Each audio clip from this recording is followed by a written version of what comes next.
तो गाइज हमने शुरू किया हमारा सफ़र प्रयागराज से।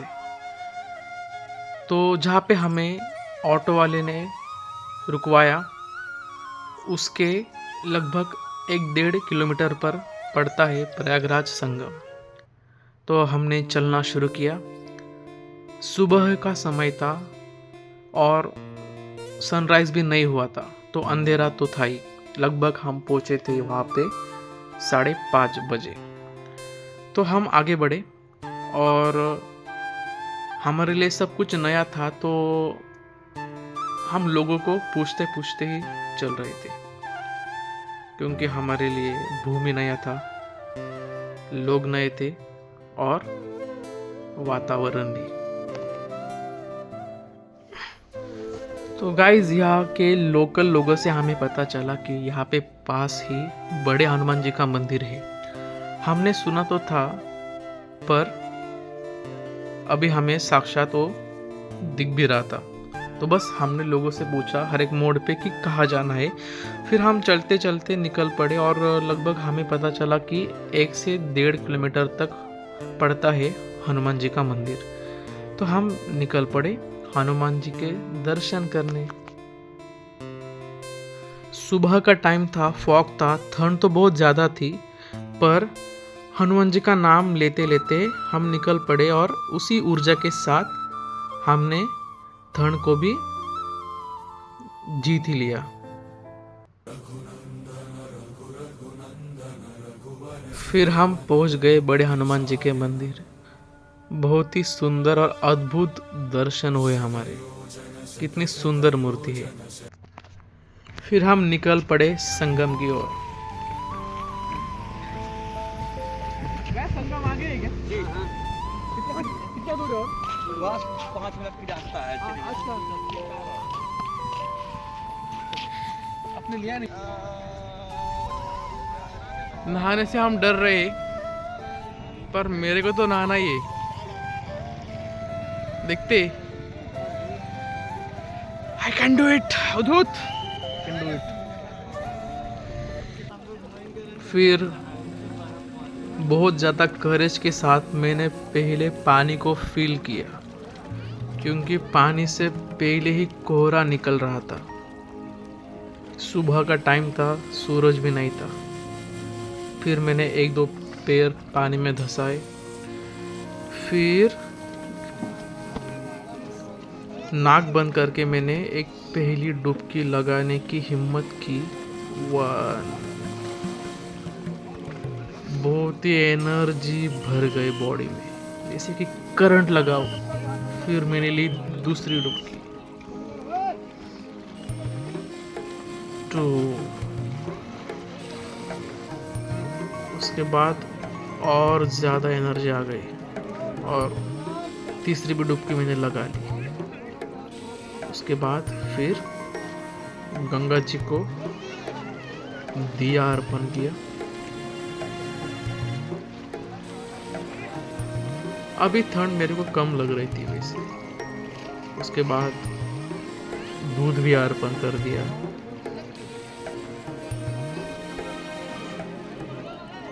और आप साइड में देख सकते हो पानी बह रहा है और पानी से कोहरा भी निकल ही रहा है।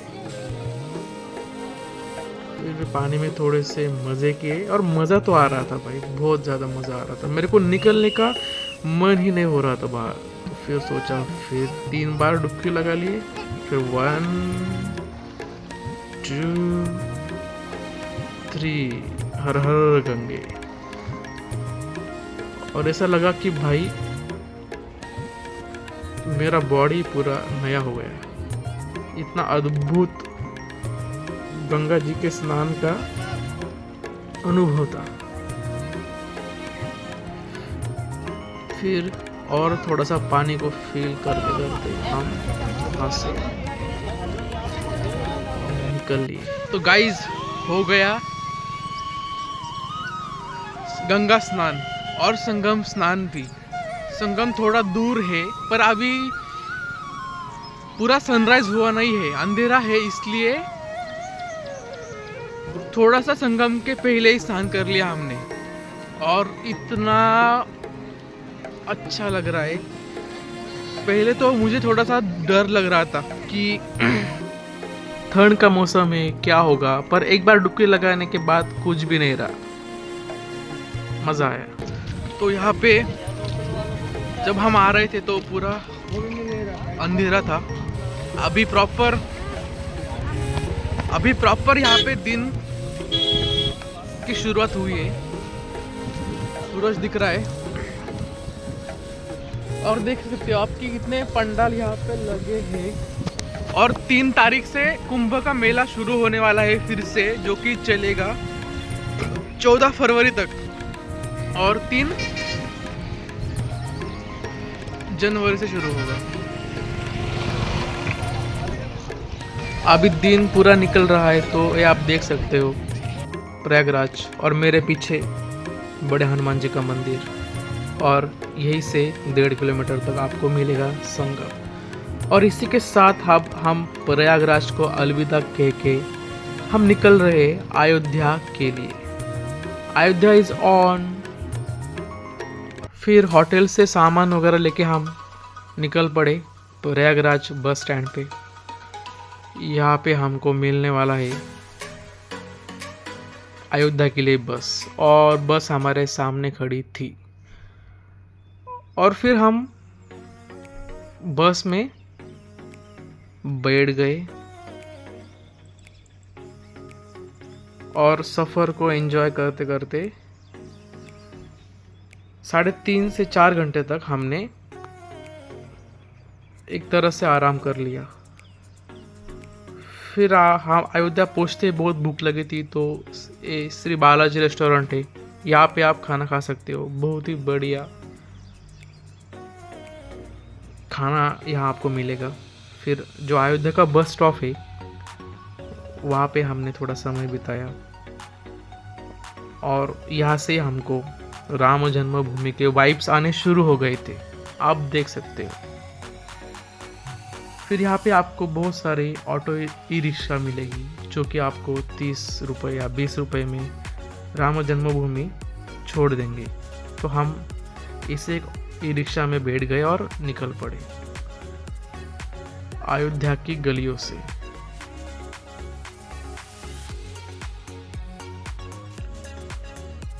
तो थोड़ी देर बाद एक पॉइंट पे ऑटो रिक्शा नहीं जा सकती, तो आपको पैदल ही जाना पड़ता है। तो अभी हम हैं अयोध्या की गलियों में, जहां आपको नजर आएंगे बहुत सारे भक्त लोग, होटल्स, दुकानें, और ये है एंट्री पॉइंट राम जन्मभूमि के लिए। और हम निकल पड़े। लगेज तो हमारे पास बहुत सारा था, पर हमको पता चला कि आगे लॉकर अवेलेबल है, वहाँ पे हम हमारा सामान, मोबाइल, सब कुछ रख सकते हैं, because mobile is not allowed.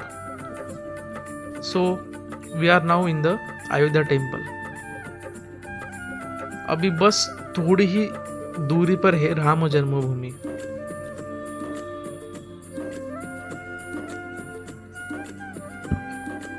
छुट्टी का दिन था, क्रिसमस था, तो भीड़ तो ज़्यादा होनी चाहिए थी, पर जितना हमने सोचा था उतनी भीड़ तो हमें अयोध्या में नहीं मिली।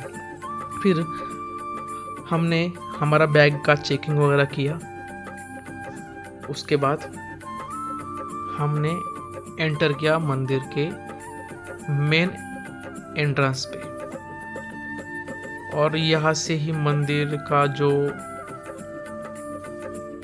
वाइब से वो और ज़्यादा बढ़ने लगा। वाव, सो सुंदर। फिर अंदर तो मोबाइल अलाउड था नहीं, तो हम फिर रात को दर्शन करके बाहर आए। अंदर ऐसा लगा जैसे कि स्वर्ग था, धरती पे सच में स्वर्ग है अयोध्या की नगरी। फिर जब हम बाहर आए तो पूरा अंधेरा हो गया था। फिर हमने वहाँ पे फ़ोटो वगैरह खींचे। फिर थोड़ा सा हम मंदिर के प्रांगण में ठहरे। फिर उसके बाद हम निकल पड़े वाराणसी की ओर। थोड़ा अयोध्या में लोकल शॉपिंग करने के बाद, जो कि प्रसाद और होता है। तो वाराणसी हम रात को पहुंचे और रात की नींद के बाद सुबह सुबह हम निकल पड़े काशी की नगरी में गंगा जी का स्नान करने। और यहाँ पे आपको ऐसी छोटी छोटी गलियाँ मिलेगी, हर एक गली एट द एंड आपको लेके जाएंगी किसी एक घाट पे। और आपको पता ही होगा कि काशी में हर जगह पे आपको गंगा घाट मिलेंगे। 80 से ज़्यादा घाट यहाँ पे है और वो हर वक्त बढ़ रहे। तो जिस घाट पे हम रुके थे उस घाट का नाम था शिवाला घाट। और जब हमने इस घाट पे एंट्री की तब जो अनुभव हमको हुआ वो अद्वितीय था, क्योंकि पहली बार मैं गंगा में आया था, गंगा जी के किनारे काशी नगरी में। तो फिर हमने थोड़ा सा घाट पे रुके, हम यहाँ का वातावरण अनुभव किया। फिर किसी बोट से पूछा कि कैसा होगा अगर हमको पूरे घाट घूमने हैं। तो एक बोट वाले से हमारी बातचीत हो गई। तो बार्गेनिंग के बाद 1100 में हमारा रेट फिक्स हुआ और वो बोले कि हम आपको पूरे घाट दिखा देंगे। फिर हमने शुरू किया इस अंकल के साथ हमारा वाराणसी के घाटों का सफ़र, जो कि हमें ले जाने वाले थे पहले शिवाला घाट से 80 घाट तक, और 80 घाट से जो कि हमें पूरे घाट दिखाने वाले थे। फिर 80 घाट के बाद दशाश्वमेध घाट, शिवाला घाट, गंगा घाट। और वो बहुत सुंदर तरीके से एक टूर गाइड की तरह हमें हर एक घाट के बारे में बता रहे थे। हर एक घाट की एक अलग ही कहानी है। भारत के विभिन्न देशों में से राजा महाराजों ने यहाँ पे घाट बनाए, जैसे कि अहिल्या देवी होकर और राणा प्रताप, हरिश्चंद्र, ऐसे बहुत बड़े बड़े महाराजों के आपको यहाँ पे घाट मिलेंगे। ऐसे घाट एंजॉय करते करते हम फिर निकल पड़े, जो कि पूरे घाट कवर करने में लगने वाले थे हमको 40 मिनट्स प्लस माइनस। काशी राज के नगरी में हम अपनी मस्ती में। फिर ये जो आप देख रहे हो, यहाँ पे आपको हर एक कदम पे बढ़िया से बढ़िया घाट देखने को मिलेंगे और आपका दिल कहेगा कि हर जगह पे रुक लूं, हर जगह पे दर्शन कर लूं। और हम कर रहे थे वो।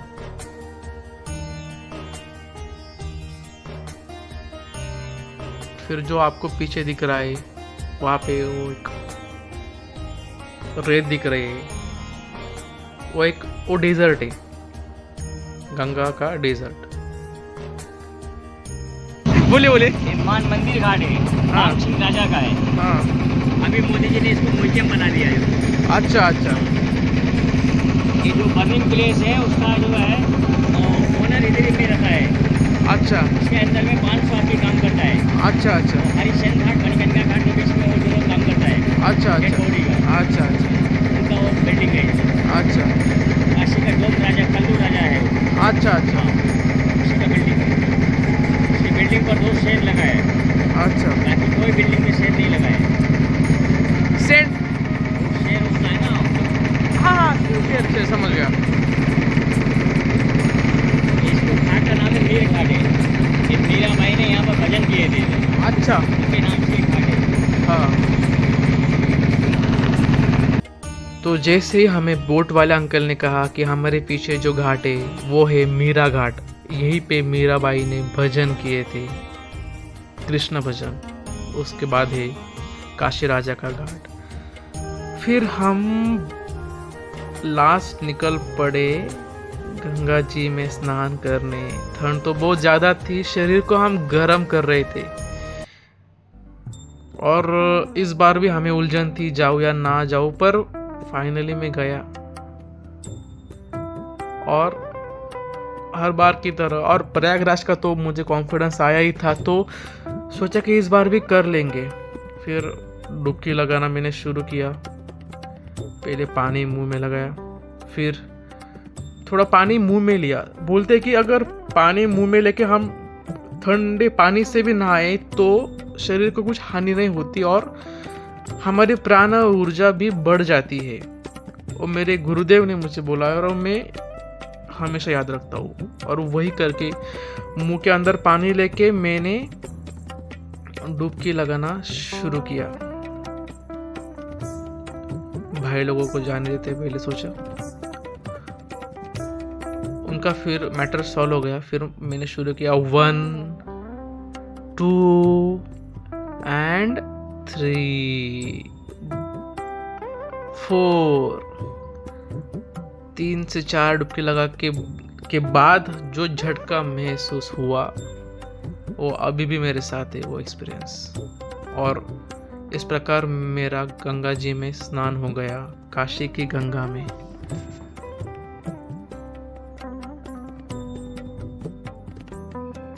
बहुत ज़्यादा मज़ा आया। फिर मैं यहाँ से अभी निकलने वाला हूँ। स्नान करने के बाद रास्ते में हमें एक चीज़ दिखाई दिया। फिर हमें पता चला कि इसे कहते हैं मलइयो। और ये मलइयो इतना बढ़िया है कि हम इसे खाते ही रहे, 1 प्लेट 2 प्लेट। फिर मैं आ गया काशी विश्वनाथ जी के दर्शन करने। और जितना भीड़ मैंने एक्सपेक्ट किया था उतना ज़्यादा भी भीड़ यहाँ पे नहीं था। और बहुत ज़्यादा सिस्टमैटिक लाइन था और प्रशासन का काम भी बहुत ढंग से यहाँ पे हो रहा था। यहाँ पे आपको मिलते हैं 3 से 4 गेट। फिर दर्शन के लिए मोबाइल तो लॉकर में था। फिर दर्शन तो बहुत जल्दी में हो गए। फिर मैं आ गया यहाँ पे 3D दर्शन करने के लिए। जो आप देख रहे हो सो यहाँ पे काशी नगरी का आपको मिलता है 3D में दर्शन। वो करने के बाद फिर मैं अभी जाने वाला था। अभी आप देख रहे हो कि काशी मंदिर के पीछे एक ज्ञानवापी मस्जिद है, जिस पे आपको सब पता ही है। फिर उसके बाद मैं निकल पड़ा मेरे लास्ट पॉइंट पे, जो कि है मनकर्णिका घाट। इसके बारे में बहुत सुना था पर आज पहली बार देख लिया। यहाँ आने के बाद देखा कि जैसे सब्जी मंडी में सब्जी लोग बेचते हैं, कुछ सड़ी हुई सब्जियां गिर जाती है, नई सब्जी आती है। जैसे सब्जियों का भाव होता है वैसे यहाँ पे डेड बॉडीज का भाव होता है। मेरे सामने मैंने 40 से 50 डेड बॉडियां जलते हुए देखा, आते हुए देखा, जाते हुए देखा। और इसके बाद मुझे अभी कुछ करने का मन ही नहीं रहा। क्यों करना है, किसके लिए करना है। आगे भी मेरा बहुत ज़्यादा व्लॉग करने का मन था पर अभी नहीं करना। क्यों करना है व्लॉग। मैं शांति के लिए आया था काशी और शांति मिल गई यहाँ पे।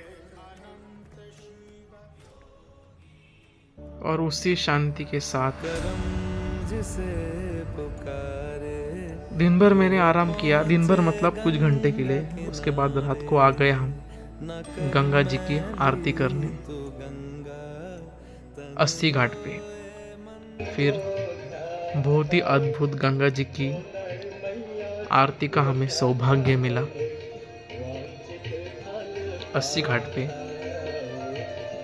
और उस ऊर्जा को हमने अनुभव किया। और इस तरह गंगा आरती के साथ हमारा वाराणसी का सफ़र यहाँ पे ही ख़त्म हो गया। बहुत सी चीज़ें हमारी रह गई पर ज़िंदगी में सब कुछ तो पूरा होने ही नहीं वाला है। और फिर हम निकल पड़े हमारे नेक्स्ट डेस्टिनेशन पे, जो कि है हमारा घर। और बस थोड़ा सा जल्दी था, इसलिए हमने ऑटो वाले को गाड़ी भगाने के लिए बोला। और वो भाई धूम की तरह गाड़ी भगाते भगाते हमको उसने टाइम तक बस स्टॉप पे पहुंचा दिया। और फिर हम 2 दिन बाद घर पहुंच गए। उतना ही था हमारा प्रयागराज, अयोध्या, वाराणसी का व्लॉग। जो पास तेरे वही तेरा, बाकी सब मोह का फेरा। तू क्यों समझ ना पाया, तन मिट्टी है मन माया। भगवा चोला तन पे जो तू ओढ़े, हर झोला तो जाएगा पीछे छोड़े। मन पावन हो गंगा में डूबे नहाए, मन रावण जो लहरों में तूने बहाए।